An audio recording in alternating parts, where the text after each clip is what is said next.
तो कैसे हैं आप लोग? आज हम एक ऐसी ब्रीड के बारे में बात करने जा रहे हैं जिन्हें अपने बच्चों से ज्यादा दूसरों के बच्चों में इंटरेस्ट है। ये ब्रीड पिछले 1000 साल से भी ज्यादा पुरानी है और इतने सालों में ये 1% नहीं बदली। इस ब्रीड को हिंद भाषा में कहते हैं रिश्तेदार। तेरा प्यार प्यार प्यार हुक्का मार। ये वही लोग हैं जिनसे मिलना तो कोई नहीं चाहता, लेकिन मजबूरी है। ये वही लोग हैं जो इतने घटिया जोक मारते हैं जिन्हें सुनकर इंसानियत से विश्वास उठ जाए, लेकिन तब भी दांत फाड़ के हंसना पड़ता है, चाहे अंदर से कितनी ही चीखें निकल रही हो। ये वही लोग हैं जो अपना लेफ्ट वाला पिछवाड़ा उठा के प्लास्टिक फटने जैसी बात मारते हैं और फिर सब एक दूसरे को ऐसे देखते जैसे कुछ हुआ ही नहीं है। और अगर तुम गलती से हंस दिए, ओ मजे ही आ जाते हैं। खैर, ऐसी बहुत सारी चीजें हैं जो आज हम लपेटेंगे, तो इसीलिए आओ यार शुरू करते हैं बिना किसी बकचोदी के। अब इस बुरे अनुभव की शुरुआत होती है जब रिश्तेदार तुम्हारे माँ बाप के साथ बैठे होते हैं और तुम मस्त अपनी ही गुफा में चिल कर रहे हो। इन पंछियों को देख कर हो तेरा तेरा तेरा सुड़सुड़ू, एकदम से आवाज आती है, कमलेश बेटा कमलेश। ये सुनते ही तुम्हारे कान खड़े हो जाते हैं, क्योंकि ये तो स्वयं बाबूजी की आवाज है। तुम उठ के उस जगह जाते हो जहाँ से वो आवाज आ रही है। हाँ जी पापा। बेटा, ये अंकल तुम्हें याद है? याद करो, इनसे तुम कभी नहीं मिले हो। तुम्हारी नजर जाती है उन अंकल पे और वो तुम्हें ऐसे देख रहे होते हैं जैसे 21वीं सदी में डायनासोर का बच्चा देख लिया हो। और फिर उनके मुंह से ये 4 जादुई शब्द निकलते हैं, कितना बड़ा हो गया। अरे है मेरा क्या कितना किसके लिए बड़ा हो रहा है ये जान के आप क्या लो। पर्सनल होने की बहुत ही नाकाम कोशिश है ये। अरे मैं कोई पौधा हूँ जिसे 10 साल बाद देख के कह रहे हो कितना बड़ा हो गया है। अब तुम्हारे पिताश्री तुमसे कहते हैं, बेटा अंकल के पैर छुओ। देखो यार, मुझे पैर छूने में कोई दिक्कत नहीं है ना, मैं अंकल के पैरों की तरफ बढ़ रहा हूँ। मेरी उंगलियां 1 सेंटीमीटर दूर होंगी उनके पैरों से। अचानक से मेरे दोनों हाथ पकड़ लेंगे और बोलेंगे, अरे बस बस बेटा, नहीं नहीं पैर मत छुओ, इसकी क्या जरूरत है। मुझे उससे भी कोई दिक्कत नहीं है, लेकिन ये सुनकर मैं अपने पिताश्री को देखता हूँ, बेटा पैर छुओ। नहीं नहीं बेटा, पैर मत छुओ। छुओ मत छुओ। छुओ मत छुओ। अरे दोनों के दोनों क्या करवाना चाह रहे हो मुझसे? उस वक्त मन करता धरती में घुल के अपनी जान दे देता हूँ, कम से कम ये तो नहीं सहना पड़ेगा। लेकिन नहीं, अभी तो बस शुरुआत है। रिश्तों के भी रूप बदलते हैं।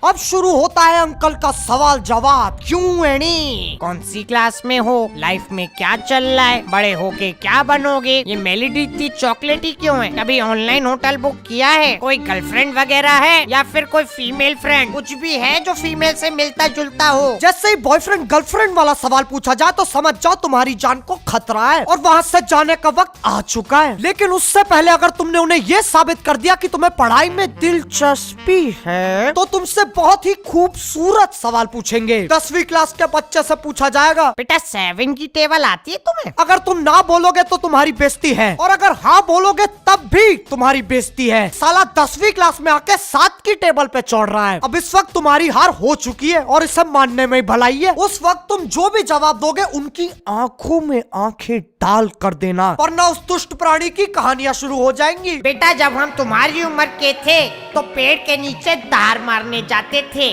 और धार मारते मारते पूरी 7 की टेबल बोलते थे। 7 1 7। आप भी बोलिए भाई साहब। 7 1 7, 7 2 14। Come on everybody। 7 3 21, 7 4 28। वाह वाह वाह भाई साहब, क्या महफिल जमी है आज। अब चलते हैं 10 साल आगे। अब तुम जॉब कर रहे हो, रिश्तेदार आते हैं और तुमसे ये सवाल पूछते हैं, बेटा ये जो जॉब है तुम्हारी, इसके बारे में बताना थोड़ा। तुम प्रॉपर फील्ड में आके अपनी जॉब के बारे में बताते हो और वो बिल्कुल ऐसे एक्सप्रेशन देते जैसे उन्हें सब समझ में आ रहा है, लेकिन घंटा कुछ खोपड़ी में घुस रहा होता है, फिर भी अंत में चिल्लाएंगे, वाह वाह क्या बात है बेटा, क्या जॉब है तुम्हारी। वैसे 10 साल पहले याद है मैंने 7 की टेबल सुनाई थी, याद है कि भूल गए?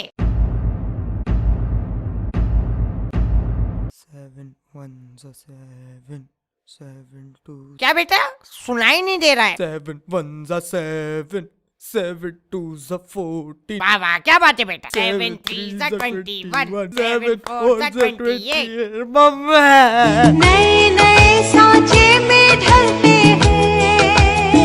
अब रिश्तेदारों को बच्चों का टैलेंट देखने में पता नहीं क्या मजा आता है। जब भी कोई आए, चलो बेटा नाच के दिखाओ।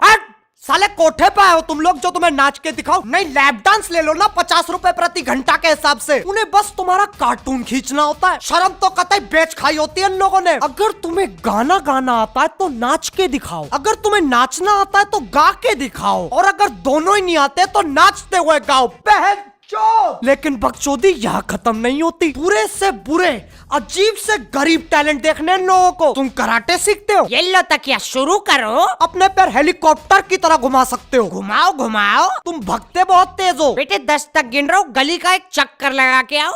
जाओ जाओ, गो बेबी गो। और अगर कुछ नहीं आता तो अपने हाथ के बल चल के दिखाओ। अरे क्यों चलूं हाथ के बल, 1920 चल रही है और पीछे गाना और लगा देंगे। तू टिकटॉक टिकटॉक चलती है, मतलब कुछ ना कुछ करना जरूरी है। अब एक रिश्तेदार अपने बच्चे की जितनी हवाबाजी करे, उनका बच्चा उतना ही फुद्दू है। कोई कुत्ता भी नहीं पूछ रहा उसे, लेकिन हवाबाजी कुछ इस लेवल की होती है। और भाई साहब शिरडी चलना है अगले हफ्ते? अब भाई साहब सबसे कांटेक्ट करना ही मुश्किल है। तो हाइक पे वोटिंग करवा लेते हैं ना, पता चल जाएगा कौन आ रहा है कौन नहीं आ रहा। ये तो काफी गजब चीज है।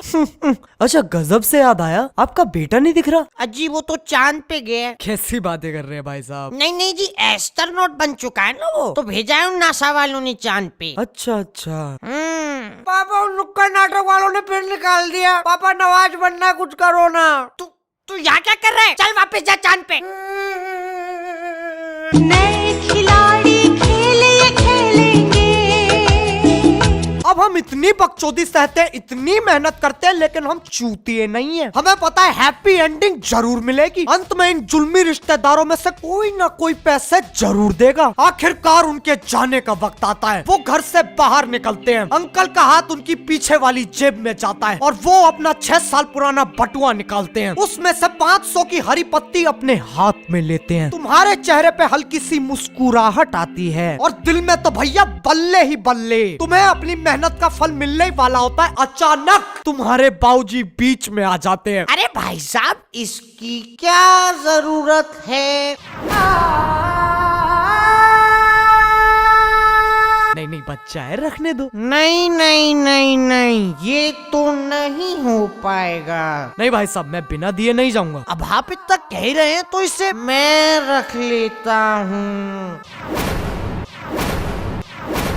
आखिर क्यों अपने ही अपनों को धोखा देते हैं? इसे कहते हैं खड़े लंड पे धोखा। अपनी बेइज्जती कराई, ताने भी सहे और अनजान लोगों के सामने गांड भी मटकाई। पूरी कॉर्पोरेट जॉब वाली फीलिंग आती है। मेहनत हम करें, पैसे कोई और ले जाए। साला मजाक बना दिया है जिंदगी का। एक पीढ़ी आती है, एक पीढ़ी जाती है। मैं ना यार इन सबसे एक सवाल पूछना चाहता हूँ। क्या हमने तुमसे कभी पूछा साल का कितना कमाते हो, दिवाली कहाँ मनाते हो? क्या हमने तुमसे कभी बोला चलो नगीना डांस करके दिखाओ, चलो हाथ का इस्तेमाल करके गीदड़ की तरह भग के दिखाओ? नहीं ना, तो हमारे पीछे क्यों पड़े हो? क्यों करते हो हमारे पिछवाड़े में उंगल? अपने काम से काम रखो। लेकिन अगर ऐसे होने लग गया तो हमारी जिंदगी सुधर जाएगी। और हम लोग कम थोड़ी ना, हमें शांति नहीं 24 घंटे बकचोदी चाहिए। वरना क्यों देख रहे हो ये वीडियो? तो इसलिए मानो ना मानो, इनका जिंदगी में होना बहुत जरूरी है। आखिर अपने पियक्कड़ मामा की कहानी सुनाने में जो मजे हैं वो कहीं नहीं मिलेंगे। तो यार इसी के साथ आज के लिए सिर्फ इतना ही। अगर तुम लोगों को ये वीडियो पसंद आई ना तो यार लाइक मारो। एम करते हैं 50 करोड़ लाइक्स के लिए। मुझे पता है यार कोई बड़ी बात नहीं है, कर दो यार जल्दी। अब अगर तुम लोग नए हो तो यार सब्सक्राइब करो। वो जो लाल वाला बटन है उसके साथ हाथ के बल चलो या फिर सर के बल हेलीकॉप्टर घुमाओ, मुझे नहीं पता, बस क्लिक हो जाना चाहिए। अब मैं भी जा रहा हूँ, घर में मेहमान आए हैं और मुझे 7 की टेबल याद करनी है। बाय। मोहित, अंकल को अपनी पीठ की हड्डी दिखाइयो। क्योंकि सास भी कभी बहू